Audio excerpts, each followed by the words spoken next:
السلام عليكم ورحمة الله وبركاته.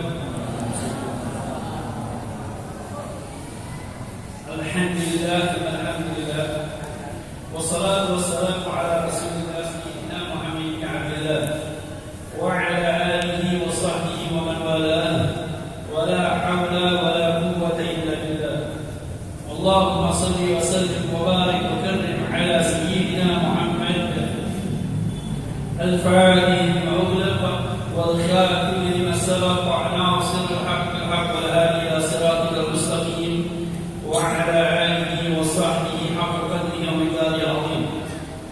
أما بعد، فقد قال الله سبحانه وتعالى في محكم تنزيله: بسم الله الرحمن الرحيم. إن أول بيت وضع للناس الذي ببكة مباركا وهدى للعالمين. صدق الله وصدق رسوله الكريم. معاشر الحاضرين والحاضرات jamaah masjid Jami yang dimuliakan oleh Allah Subhanahu wa taala. Begitu pula para pendengar radio ya sengaja kota kawangan datang kembali di sekitarnya. Semoga Allah Subhanahu wa taala memberikan karunia kepada kita keberkahan di majlis yang penuh dengan kebajikan ini di rumah Allah Subhanahu wa taala. Masyaallah hadirin jamaah yang dimuliakan oleh Allah Subhanahu wa taala.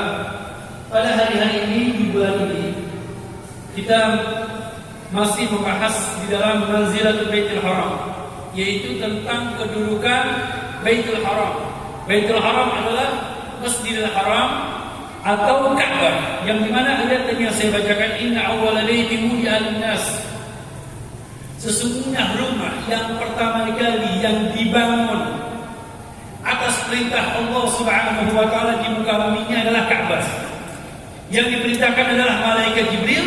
Yang pertama kali yang membangun adalah malaikat Jibril, kemudian Nabi Allah Adam alaihi salam, dan kemudian diteruskan oleh Nabi Allah Syis, kemudian Nabi Allah Ibrahim, dan kemudian sampai kepada kerajaan, sampai kepada Nabi Allah Ibrahim alaihi salam, Nabi Allah Ismail, sampai Quraisy dan baginda besar Muhammad sallallahu alaihi wasallam. Nah, kemarin sudah kita jelaskan bagaimana pembangunan Ka'bah, terjadinya pembangunan Ka'bah yang memerintahkan Allah, yang pembangunan Nabi Allah Ibrahim alaihissalam dan Nabi Allah Ismail, dan kemudian atas perintah Allah dan insinyurnya malaikat Jibril. Jazakumullah khairan, masyaallah tabarakallah. Nah, sekarang kemarin sudah kita terangkan juga tentang Kiswatul Ka'bah, ya, tentang Muhammad Ibrahim. Nah, sekarang saya ingin menerangkan sedikit yang bersangkutan tentang Ka'bah. Karena sudah saya katakan bahwasanya yang bersangkutan dengan Ka'bah banyak.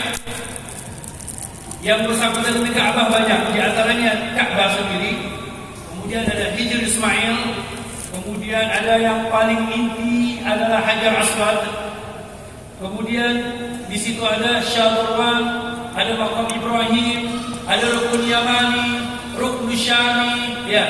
Jadi banyak. Nah, ini saya mau terangkan.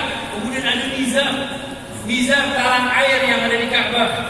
Ini semuanya bersangkutan. Kemudian yang bersangkutan dengan Masjidil Haram, pembangunan Masjidil Haram ini sangat luas sekali. Makanya saya ingin mengambil antum yang sudah pernah berangkat ibadah haji atau umrah.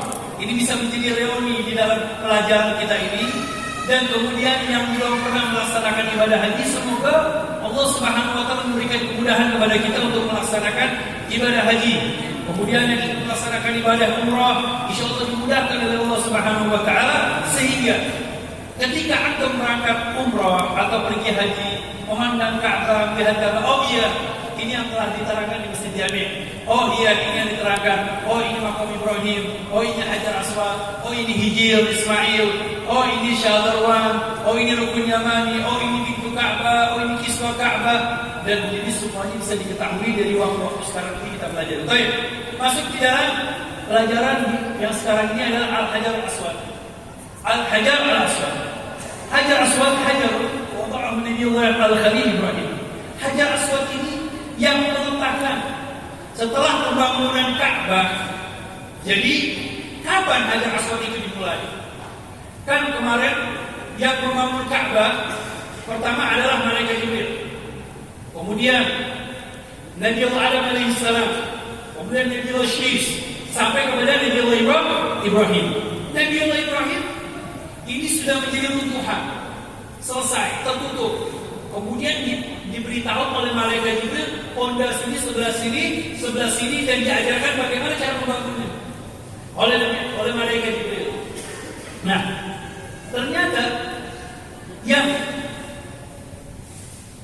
meletakkan Hajar Aswad tersebut adalah Nabiullah Ibrahim alaihissalam. Kalau di sini dikatakan yang meletakkan Nabiullah Ibrahim alaihissalam, berarti ketika Nabiullah Syis, Nabiullah Adam, Hajar Aswad belum ada. Belum ada. Jadi di sini yang meletakkan Nabiullah Ibrahim alaihissalam belum di Ka'bah Asy-Syarqi, yaitu di mana? Di bagian Ka'bah yang bagian timur. Yang ada bagian timur Syarqi. Wa kana sayyidina Muhammad sallallahu alaihi wasallam akhirun nabi wada'ahu lama jadat Quraisy min al-Ka'bah. Adapun Nabi Muhammad sallallahu alaihi wasallam beliau yang terakhir yang meletakkan Hajar Aswad ketika ada pembangunan Ka'bah. Ingat, kemarin saya cerita bahwasanya setelah Nabi Ibrahim alaihissalam, kemudian ada para raja-raja merapikan Ka'bah tersebut. Nah, kemudian Ka'bah pernah hancur, terkena badai, terkena banjir, akhirnya hancur Ka'bah tersebut. Nah, dibangun oleh siapa? Orang-orang Quraisy, suku Quraisy. Nah, suku Quraisy itu yang tadinya Ka'bah ini sempurna, full. Nah, subhanallah, dibangun cuma setengah. Sebagaimana Ka'bah yang sekarang antum lihat. Yang antum lihat itu. Sekarang ini Ka'bah yang antum lihat seperti itu ketika di zaman Quraisy. Setengahnya lagi itu namanya Hijr Ismail. Hijr Ismail. Jadi orang yang sholat di dalam tersebut termasuk bagian dari dalam Ka'bah. Makanya orang yang tawaf kalau mau jalan lewat setengahnya Ka'bah nggak sah, harus keliling. Jadi Ka'bah karena dia boleh begini ya. Ada kan? Lihat di Ka'bah yang seperti ini, ya seperti tapal kuda gitu, ya. Nah itu bagian dari Ka'bah. Dulu Ka'bah full. Nah setelah Quraisy membangun, terjadilah setengah. Baik. Setelah pembangunan Ka'bah jadi oleh suku Quraisy, Hajar Aswad ada di sini, jatuh. Setiap kabilah ingin mendapatkan bagian kemuliaan, ingin meletakkan Hajar Aswad. Semua kabilah, Bani Makhzum pengen, Quraisy pengen. Dari suku Quraisy saja banyak. Dari suku Quraisy pecahannya banyak. Ini mereka berlomba-lomba ingin mencatat tarikh, ingin mencatat sejarah, ingin meletakkan Hajar Aswad di Ka'bah. Subhanallah, akhirnya mereka rebutan. Setelah rebutan ditulis bahwasannya ya sudah, kalau begitu kita lihat besok subuh, besok pagi siapa orang yang pertama kali masuk ke dalam masjid. Ternyata yang pertama kali masuk ke dalam masjid adalah Nabi Muhammad SAW. Nabi Muhammad masih muda. Akhirnya mereka melihat siapa? Nabi Muhammad, Rasul Muhammad. Oh, kalau selesai. Ada Muhammad Al-Amin, Muhammad As-Saduq, Muhammad Al-Fadhan. Oh, semuanya. Sifat-sifat Nabi Muhammad itu semuanya mereka setuju. Mereka memuji Nabi Muhammad sallallahu alaihi wasallam. Sepakat sudah Muhammad. Tapi Rasulullah sallallahu alaihi wasallam cerdas. Bagaimana caranya? Rasulullah sallallahu alaihi wasallam cerdas. Sehingga Nabi Muhammad jazakumullah khair dibentangkan sorbannya beliau, kemudian setiap daripada kabilah memegang ujung sorbannya Nabi Muhammad. Kemudian Hajar Aswad ditaruh di tengah sorbannya Nabi Muhammad. Berarti semua kabilah kebagian meletakkan Hajar Aswad. Lihat adilnya Nabi Muhammad. Masih muda sudah memiliki adil. Kemudian setelah ditempel kepada Ka'bah, Rasulullah yang meletakkan. Ini makanya yang paling terakhir meletakkan Hajar Aswad adalah Nabi Muhammad sallallahu alaihi wasallam.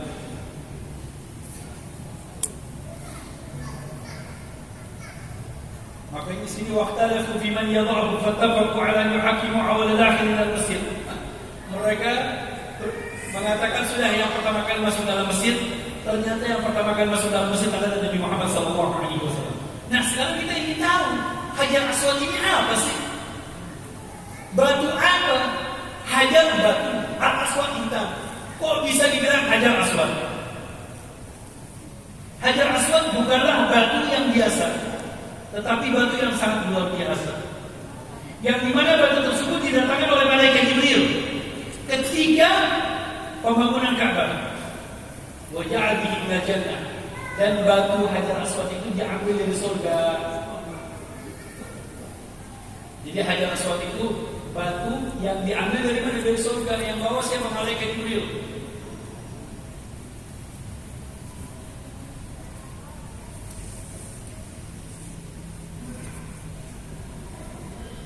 Sampai di sini ada kalimat hadis Rasulullah sallallahu alaihi wasallam, "Inna rukna wal maqam yaqutatan min yawaqitil jannah." Wal maksud ruknya Hajar Aswad. Sesungguhnya rukun Hajar Aswad wal maqam, begitu juga maqam Ibrahim, yaqutan, yaitu batu yakut min yawaqitil jannah. Jadi bebatuan-bebatuan yang ada di dalam surga. Jadi kalau antum ingin mencium batu surga, ada di mana? Ada di Hajar Aswad. Makanya orang berebutan pengen mencium Hajar Aswad. Pengen apa? Mencium batu surga. Rasulullah SAW bersabda, "Al-Hajarul Aswad min hijaratil jannah." Hajar Aswad ini batu dari surga. Rasulullah mengatakan, "Nazal al-Hajarul Aswad min al-jannah." Oh, banyak hadis-hadis Rasulullah SAW yang menyatakan bahwasanya Hajar Aswad tersebut dari surga. Berarti sudah sepakat kalau Hajar Aswad tersebut dari surga. Baik.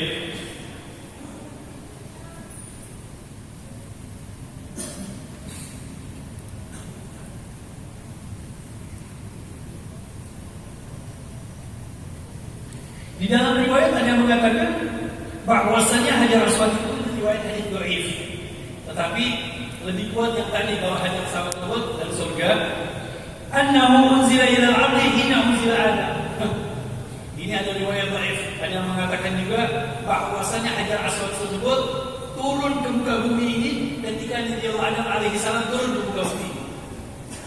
Anda pernah baca di dalam kitab tafsir Ibn Katsir, tafsir Quran Al-Azim.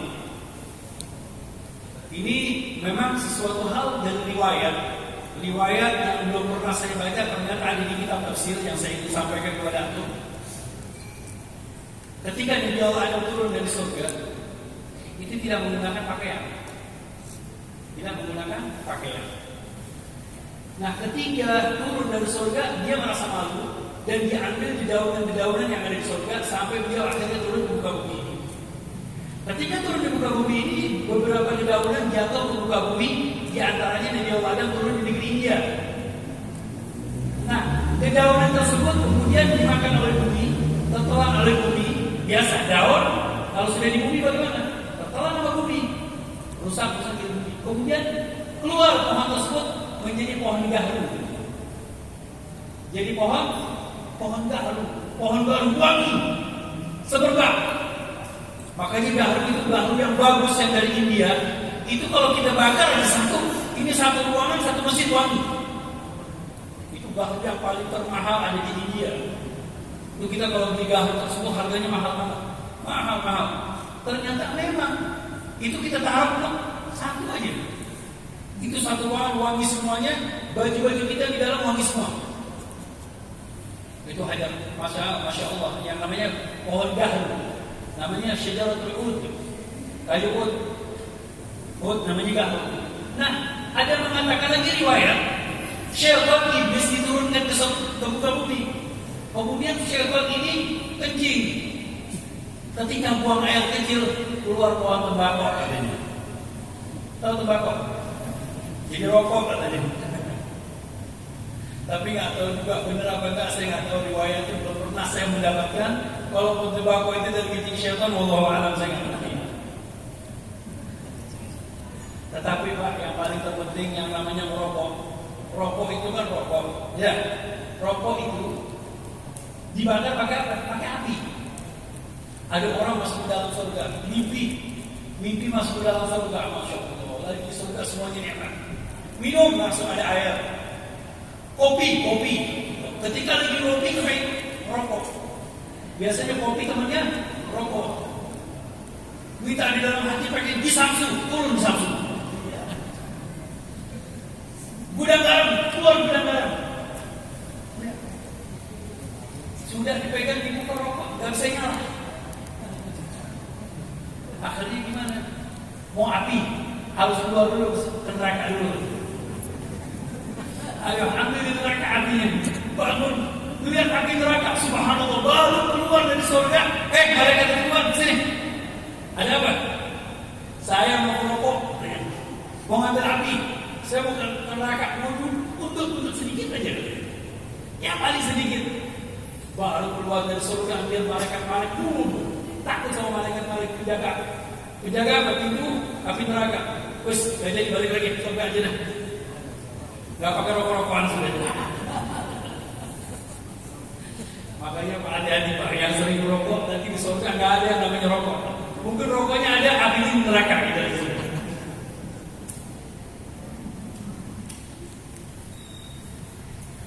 Jadi sepakat bahwasannya Hajarul Aswad itu dibawakan oleh malaikat Jibril kepada Nabi Allah Ibrahim alaihissalam. Nah, Hajar Aswad itu letaknya di mana? Nah, ini Ka'bah. Ini Ka'bah. Kemudian ini ada pintu Ka'bah. Antara pintu Ka'bah dengan Hajar Aswad itu namanya Multazam. Namanya Multazam, tempat mustajab dakwah. Nah, di ujung sebelah rukun yang bagian sebelah timur itu ada Hajar Aswad.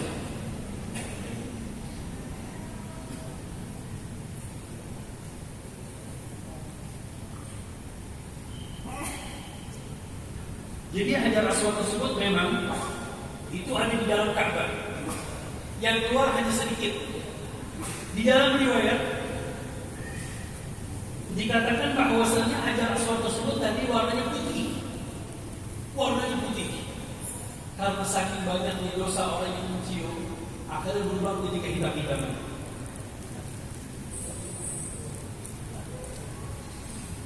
Ada yang mengatakan sebenarnya Hajar Aswad tersebut putih, ada putih-putihnya. Makanya lihat, ketika Anda melihat Hajar Aswad itu ada putih-putihnya. Nah, itu yang di sebelah-sebelahnya seperti kayak apa? Sepertinya semen-semen untuk menempelkan Hajar Aswad. Tapi bukan semen, namanya ma'jun. Seperti apa ya kalau saya katakan? Kalau antum tukang bangunan ngerti, untuk menempel tapi tidak kasar, biar halus. Iya. Jadi itu yang hitam-hitam. Sebenarnya itu bukan hitam, ada hajarnya itu sedikit-sedikit, ada warnanya agak putih-putihan. Jadi Hajar Aswad tersebut putih. Coba dinamakan Hajar Al-Aswad setelah zaman Nabi Muhammad SAW. Nah dia, laun Hajar Al-Aswad. Amma launu fa'in warada bi kathir min kutubil hadits syarif abyan min as-salaj. Jadi warnanya Hajar Aswad ini itu putih, lebih putihnya es. Tahu es batu? Es batu putih.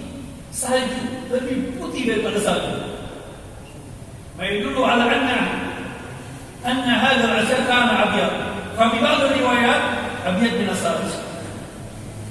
Ada mengatakan abyad kana al-fiddah. Putih seakan-akan seperti perak.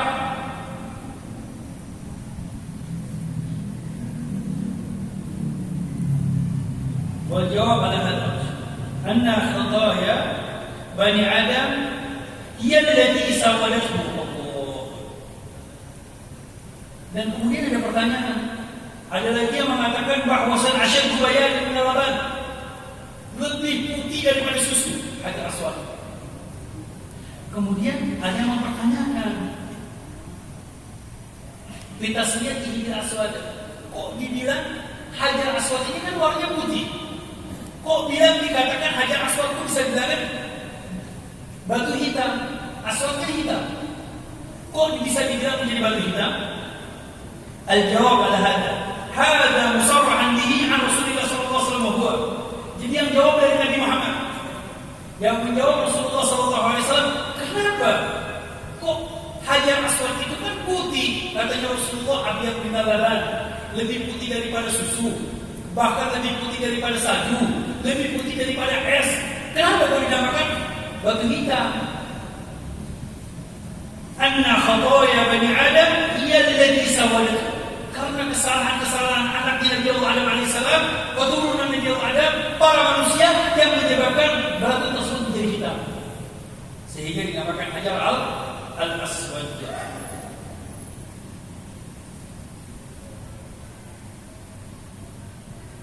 Baik, ini yang bersangkutan dengan Hajar al-Aswad.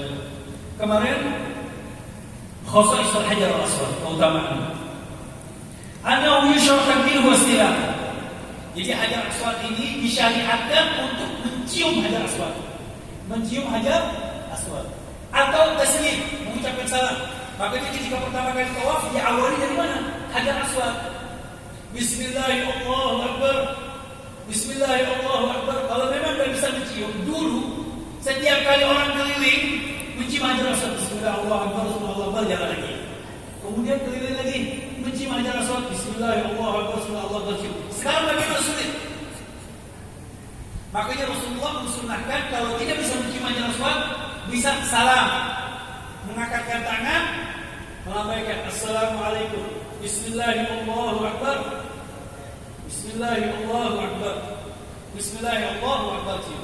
Baik, ini makanya ketika tawaf dimulai dari Hajar Aswad, kemudian kita mencium Hajar Aswad dengan taslim. Nah, ini disyariatkan oleh Nabi Muhammad SAW.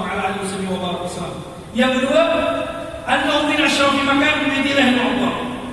Kemudian Ka'bah yang mulia, yang paling termulia di Ka'bah ada di Hajar Aswad. Ya, ini Ka'bah mulia tidak? Mulia. Tetapi ada tempat di Ka'bah yang paling termulia, yaitu Hajar Aswad. Makanya di antara Hajar Aswad dan pintu Ka'bah itu mustajabud da'wah, tempat yang diijabahi doa orang tersebut. Setiap orang yang berdoa di Muntazam akan dikabulkan oleh Allah Subhanahu wa taala. Yang ketiga, wa min annahu fil makan alladhi yushrak ibtida'u tawaf bil bait. Nah, begitu juga itu tempat Hajar Aswad di mana dimulai untuk memulai tawaf. Dan di antaranya minha ana man istalama kana kaman fawada ila rahman wa kaman bai'a Allah wa rasulah. Dan begitu juga orang yang mencium Hajar Aswad sebagaimana dia telah mencium Allah. Maaf, fawada ila rahman. Jadi fawada ila rahman maksudnya bagaimana? Sudah memberikan hatinya kepada kekuasaan Allah Subhanahu wa taala. Ada yang mengatakan sudah membaiat Allah dan membaiat Nabi Muhammad sallallahu alaihi wasallam. Tajdidul ahad, memperbarui baiatnya Anda kepada Allah dan Nabi Muhammad SAW, yaitu dengan mencium Hajar Aswad. Wa min annahu yushbihu yawmal qiyamah liman istalamahu bihaq. Dan begitu juga Hajar Aswad ini, Hajar Aswad akan menjadi saksi bagi orang-orang yang pernah mencium Hajar Aswad nanti di surga. Makanya orang rebutan mencium Hajar Aswad. Karena di sini apa? Menjadi saksi untuk Anda ketika Anda masuk ke dalam surga. Berarti Hajar Aswad tersebut, kalau Anda masuk neraka, Hajar Aswad nyari mana orang yang pernah nyium saya, masukin ke dalam surga. Bisa jadi. Karena di dalam riwayat Hajar Aswad itu ada orang-orang saleh yang Hajar Aswad itu ada matanya. Dia melihat siapa itu orang-orang yang ingin mencium Hajar Aswad. Sampai sehingga Umar bin Khattab mengatakan, "Innaka hajarun la tanfa wa la tadur. Laula qabalaka Nabi Muhammad sallallahu alaihi wasallam qabaltu." Ini Hajar Aswad. Hajar Aswad, orang pada rebutan mencium Hajar Aswad. Rebutan enggak rebutan. Kalau tidak karena Nabi Muhammad mencium engkau, maka aku tidak akan menciumnya. Ittiba Nabi Muhammad, mengikuti Nabi Muhammad. Dan kemudian khasa'isnya banyak, keistimewaan bagi orang yang mencium Hajar Aswad. Begitu wa min annahu syafa'u yaumil qiyamah. Dan begitu juga Hajar Aswad akan bisa menyebabkan syafaat untuk Anda. Ayo. Menjadi syafaat kita nanti di hari kiamat bagi orang yang mencium Hajar Aswad. Makanya orang berlomba-lomba ingin mencium Hajar Aswad. Alhamdulillah kita setiap tahun atau setahun 2 kali 3 tahun kalau lagi keadaan sepi kita masuk Hajar Aswad, kita cium Hajar Aswad. Kita mencium Hajar Aswad berkali-kali, alhamdulillah. mengambil keberkahan. Subhanallah, jadi ini juga bisa menambahkan keimanan kita kepada Allah Subhanahu wa taala, kekuatan akhirnya dari Allah Subhanahu wa taala kepada Nabi Muhammad sallallahu alaihi wasallam. Kemarin saya menjanjikan kepada antum bahwasanya ini. Oh, alhamdulillah ada semua ini. Kemarin saya mengatakan bahwasanya ada yang namanya Ka'bah. Ka'bah itu ada kiswahnya. Kiswahnya warna hitam. Kiswahnya warna hitam dan ini Ka'bah. Di dalam Ka'bah ada namanya bitolah. Ini bitolah. Ini bitolah namanya warnanya seperti ini. Ini dalamnya Ka'bah dibungkus dengan kain seperti ini. Saya dapatnya cuma segini, gak banyak. Jadi seperti ini di dalamnya Ka'bah. Nah, kemudian setelah dalamnya Ka'bah ini dibungkus dengan kain warna hitam. Dibungkus dengan warna, jadi Ka'bah double.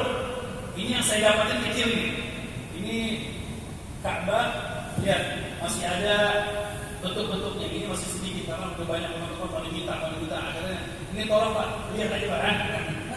Habis lihat cium aja deh nanti. Ambil berkahnya. Ini kiswah Ka'bah yang saya dapatkan. Biasanya para jamaah haji kalau mendapat kiswah Ka'bah paling sedikit, cuma segini.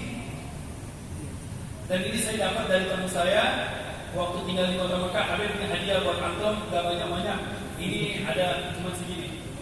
Ini kiswah Ka'bah yang ada di Ka'bah. Alhamdulillah kita dapatnya di Kota Mekah. Dan ini dalamnya, dalam kiswah Ka'bah. Ya, tadi saya sudah terangkan.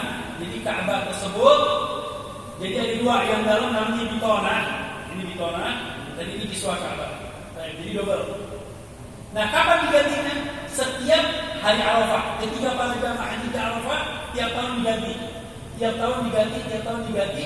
Dan kiswah Ka'bah tersebut diserahkan kepada Sadanatul Ka'bah yang memegang pintu Ka'bah. Kemarin ingat, yang memegang pintu kunci Ka'bah sudah ditentukan oleh Nabi Muhammad SAW, dan tidak ada seorang pun mengambil dari kunci Ka'bah tersebut kecuali orang yang zalim.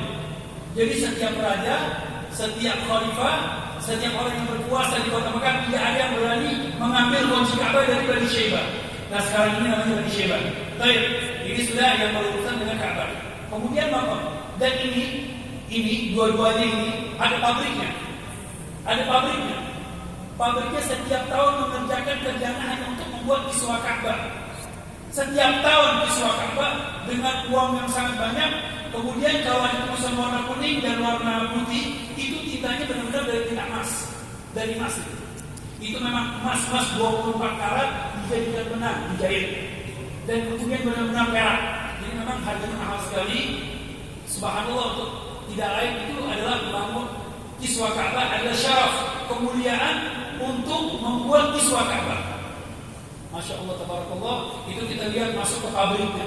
Pabrik pembangunan kiswah Ka'bah itu pabriknya luas sekali. Mulai dari sini sampai sekolah. Panjangnya itu kiswah itu. Pabriknya. Ada pabrik yang bagian buat benang khusus, ada yang buat metal. Kemudian sudah jadi bahannya, setelah jadi bahannya, kemudian di situ ada yang pembuatan, yang menjahit, yang merajut. Subhanallah, wa jazakumullah di setiap tahun. Nah, kemudian saya juga masuk ke depan pembangunan kiswah Ka'bah. Kiswah makam Rasulullah, makam Nabi Muhammad. Antum kalau ketika jalan begini kan ada jendela. Di makam Rasulullah itu ada jendela. Nah, ini jendela ini di dalamnya baru makamnya Nabi Muhammad. Nah, makam tersebut sudah dijadikan tertutup. Rasulullah makamnya masih ada di dalam. Jadi tidak ada yang masuk ke dalam makam Nabi Muhammad SAW. Karena orang yang masuk ke dalam makam Rasulullah ada kekuatan cahayanya Nabi Muhammad SAW yang orang keluar dari situ bisa jadi buta. Masya Allah. Karena nur cahaya Nabi Muhammad SAW. Nanti saya menerangkan bagaimana sebab makam Rasulullah di tengah ini sudah tertutup, ke atas rapat, ke sini rapat, dan ke bawah rapat, ditutup dengan baja. Jadi makam Rasulullah sudah dilindungi dengan baja yang tidak bisa ditembus. Karena ditakutkan dulu pernah ada orang yang ingin mengambil jasadnya Nabi Muhammad. Ada yang ingin mengambil jasad Nabi Muhammad. Nah, setelah ditutupi, baru disitu dibuat kubah. Ya, kubah. Dan di dalam itu, di dalam makam Rasulullah, di dalam kubah dalam itu ditutupi dengan kiswah, selambu makam Nabi Muhammad. Karena tempatnya di dalam, jadi 5 tahun sekali baru diganti. Pergantiannya 5 tahun sekali. Tapi kalau yang Ka'bah karena kena hujan, kena panas, ini lebih tebal ini. Ini lebih tebal. Di dalam riwayat lagi katanya, di dalam riwayat lagi orang kalau lagi perang pakai kiswah Ka'bah itu nggak mempan dalam pedang. Saking tebalnya kiswah Ka'bah yang ada di kota Mekah, masya Allah, tabarakallah, karena kena panas, kena hujan dia selama 1 tahun. Tapi panasnya nggak tahu, masya Allah, nggak seperti panas Pekalongan. Panas Pekalongan paling tinggi 38 sampai 50 derajat. Tapi yang dimaksudnya Rasulullah itu diganti 5 tahun sekali. Nah ini alhamdulillah saya juga pernah dapat dari teman saya. Ternyata di makamnya Rasulullah itu ada 2 juga. Ada selambu makam Rasulullah yang pertama warna hijau. Nih, kebetulan dapat ini satu sorban. Saya pakai memang 2 sorban dulu. Ya, ini seperti makam Rasulullah ditutup seperti ini dulu. Ini makam Rasulullah, atasnya ya. Makamnya di bawah, ini bubahnya. Seperti bubah Habib Ahmad, ya. Makam di bawah terus bubah. Nah, bubah ini ditutupin yang ini. Setelah ditutupin dengan ini namanya ditona. Baru kemudian ditutupkan dengan yang ukiran seperti ini. Ini makam yang di luar sering kita lihat. Baru ditutup. Ada dari makam Rasulullah. Ini saya dapat dari teman saya kira-kira yang sudah 30 tahun yang lalu. Jadi sudah 30 tahun yang lalu. Ini masih ada. Insya Allah saya minta sudah ambil keberkahan sedikit ya dari makam Rasulullah. Tolong, karena ini mau pulang. Ayah bisa mencium bagian barokah ya sedikit. Tolong 1 orang Pak. Jangan bapak-bapak orang tua Pak, duduk. Yang anak muda sini. Bismillah, dulu Bismillah. Ya, Bismillah. Pegang bahasa. Ini Bismillah sini Bismillah. Ini yang pegang 1 sudah. Ini pegang 1, yang 1 Bismillah. Pegang ini. Ayah, mulai dari duduk sini. Ambil berkah ini cium sudah. Ya, kita mengambil berkah makam Rasulullah SAW yang pernah lihat. Kenapa? Karena kita dengan makam Rasulullah sudah berkah. Kemudian yang bersangkutan dengan makam Nabi Muhammad lagi berkah. Nah, itu keliling Pak, keliling. Ya, dibawa keliling.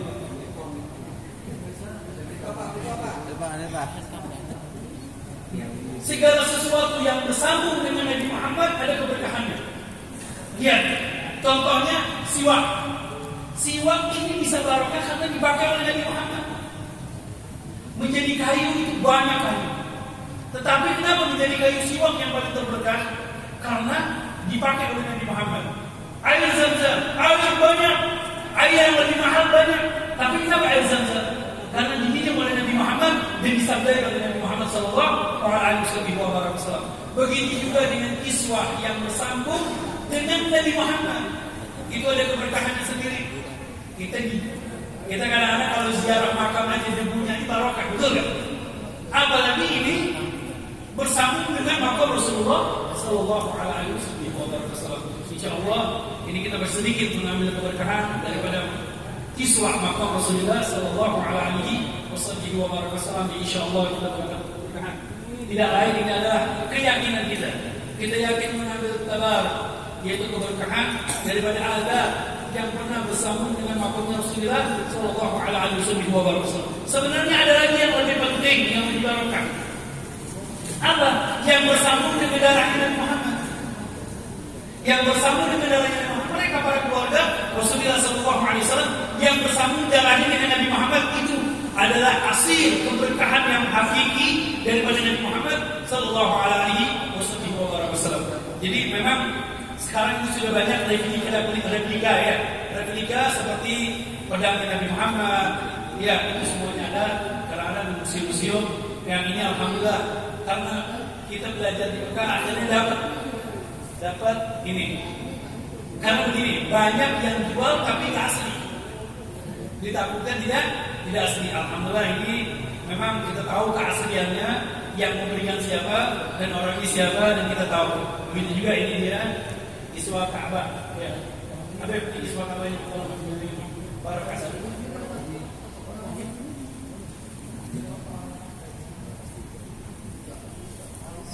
Ayah minta bil ahli tabarruk. Ya.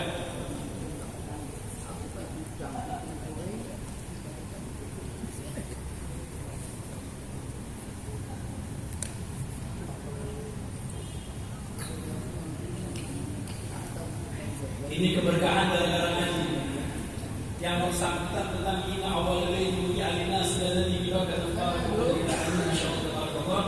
Insyaallah kita di sini kita akan memulainya dengan keberkahan Nabi Muhammad sallallahu alaihi wasallam, keberkahan di dalam menimba ilmu, keberkahan di dalam kebaikan. Antum kita keluar dari majelis ini didoakan Allah Subhanahu wa taala mengampuni segala dosa-dosa kita. Kita keluar dari majelis ini kecuali Allah Subhanahu wa taala mengangkat dosa-dosa kita, Allah mengangkat derajat kita, dimudahkan segala urusan kita. Dan di dalam ini antum juga ingin mengetahui ya bahwa inilah gambaran daripada Ka'bah dan kiswah Ka'bah, kemudian makam Rasulullah dan kiswah makamnya Rasulullah sallallahu alaihi wasallam. Dia tahu oh seperti ini, oh gambaran seperti ini. Dan ini bukan replika, ini bukan replika, tapi ini benar-benar ada yang telah diganti. Kemudian kita dapatkan alhamdulillah insyaallah mengambil keberkahan daripada Ka'bah dan kemudian makam Rasulullah sallallahu alaihi wasallam. Allahumma rabbana atina fid dunya hasanah wa fil akhirati hasanah wa qina adzabannar. بفضل سبحان ربك رب العزة عما يصفون والسلام على المرسلين والحمد لله رب العالمين والسلام عليكم ورحمة الله تعالى وبركاته. Duduk.